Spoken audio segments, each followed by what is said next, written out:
Baik, assalamualaikum warahmatullahi wabarakatuh. Sebelumnya saya perkenalkan, nama saya Kiki Baru Suryatama dengan NIM 20231.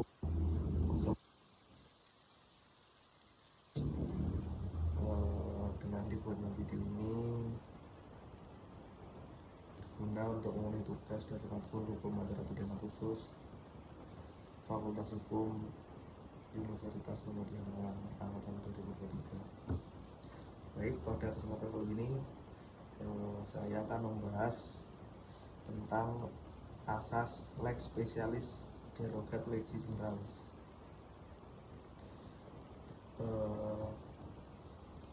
Baik, kita mulai dari PPT-nya seperti ini. Asas lex specialis derogat legis generalis dalam hukum acara pidana.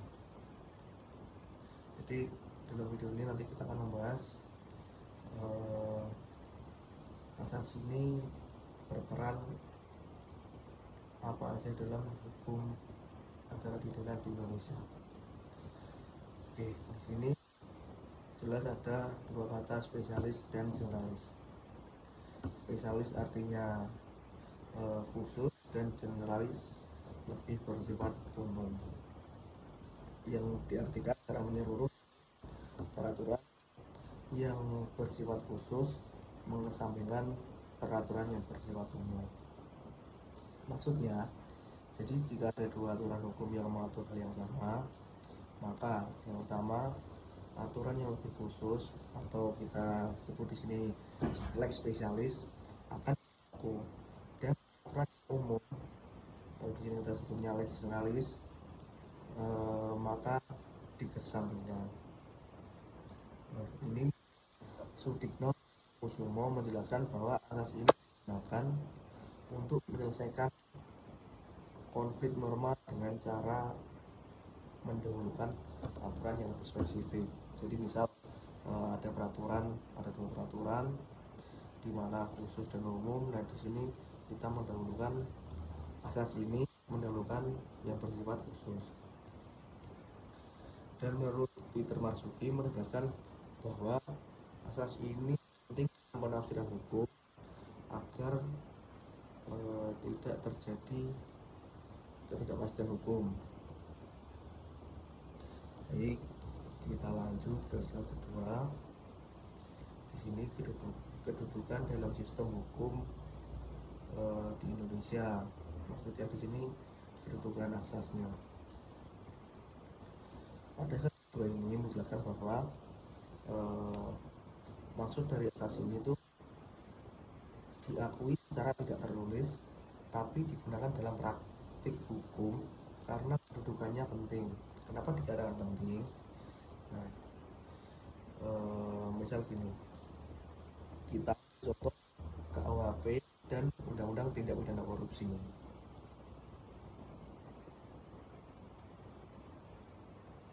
Nah, contoh KUHP dihapus sebagai aturan umum atau dibandingkan Undang-Undang Tindak Pidana Korupsi, termasuk ke dalam aturan khusus atau spesialis. Maka ada contoh ini tuh prosedur khusus Undang-Undang Tindak Pidana Korupsi bisa mengesampingkan KUHP-nya. Seperti itu.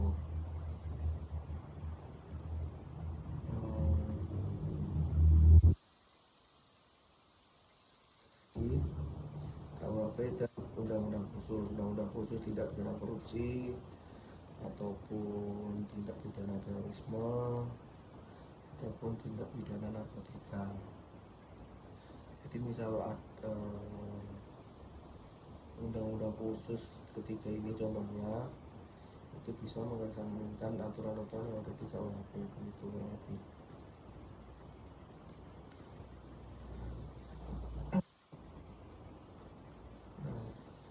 Kita lanjut ke slide yang selanjutnya. Ada syarat penerapan asas. Di sini ada tiga ya poinnya. Objek pengaturan umum yang pertama, yang kedua ada konflik norma, terdapat konflik norma. Yang ketiga salah satu spesifik. Jadi kedua aturan di mana salah satu ada yang lebih spesifik. Nah, tapi syarat asas ini agar bisa diterapkan, maka harus ada syarat-syarat yang harus dipenuhi. Maksudnya, misal ada dua aturan hukum, tadi misal ada dua aturan hukum, satu bersifat umum, generalis, dan satu bersifat khusus, spesialis. Jadi kedua harus beda sifat aturan. Jadi misalnya pertama mengatur hal yang sama, maksudnya yang sama tuh pidana dengan pidana, tidak bisa pidana dengan perdata.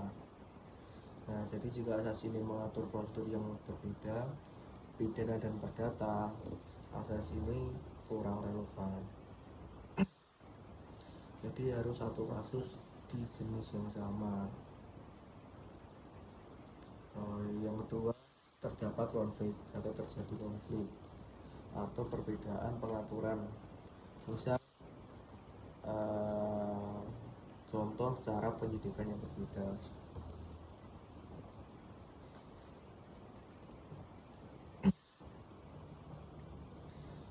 Nah, yang ketiga, yang terakhir ini ada salah satu lebih spesifik.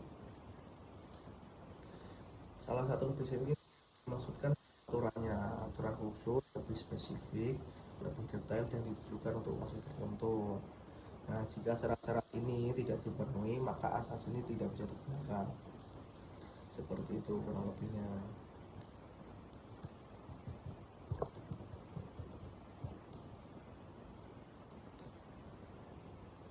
Selanjutnya yaitu ada kelebihan dan tujuan.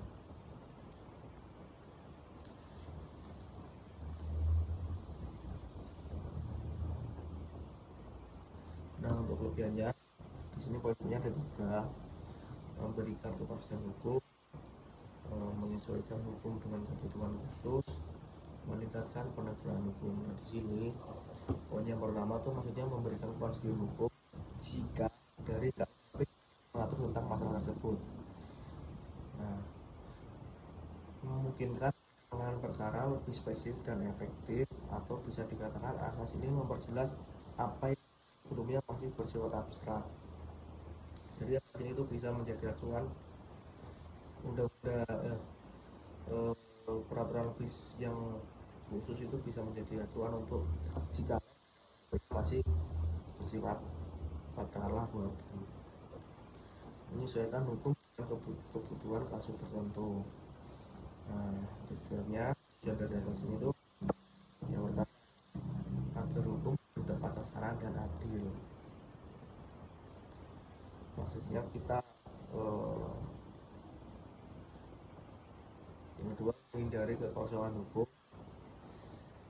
Ini tujuannya. Yang ketiga memberikan perlakuan khusus pada tindak pidana tertentu. Jadi tindak pidana tertentu tuh misal korupsi, tindak pidana terorisme, dan juga tindak pidana narkotika gitu.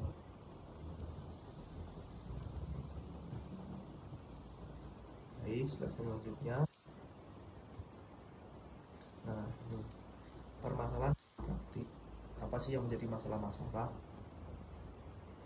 Asas ini tuh masih punya penghambat, overlapping aturan tinggi, potensi penyalahgunaan kewenangan, ketidaksinkronan antar undang-undang. Yang pertama, tumpang tindih aturan. Nah, terkadang tuh bukan karena lebih bersifat khusus dari kasus yang dihadapi, gitu. Kemudian potensi penyalahgunaan dalam permasalahan menggunakan tindak aparat yang tidak adil, menyalahgunakan asas ini untuk itu ketidaksinkronan undang-undang.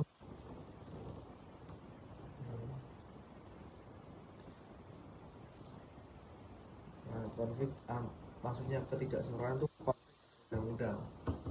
Beberapa undang-undang itu sama-sama klaim sebagai aturan khusus. Nah, maka dari itu tujuan asas ini yaitu lebih khusus seperti itu. Nah, ini ada juga resiko pelanggaran HAM jika aturan khusus terlalu keras atau tidak seimbang. Yang terakhir,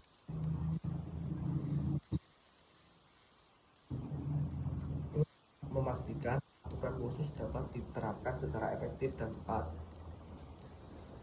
namun tetap harus digunakan hati-hati agar tidak melanggar hak asasi manusia dan prinsip keadilan. Harus tetap menjunjung tinggi keadilan. Intinya asas ini perjelas hukum dan untuk menyimpangkan keadilan seperti itu. Baik, nah kurang lebih seperti itu penjelasan yang saya tangkap dan yang bisa saya bagikan.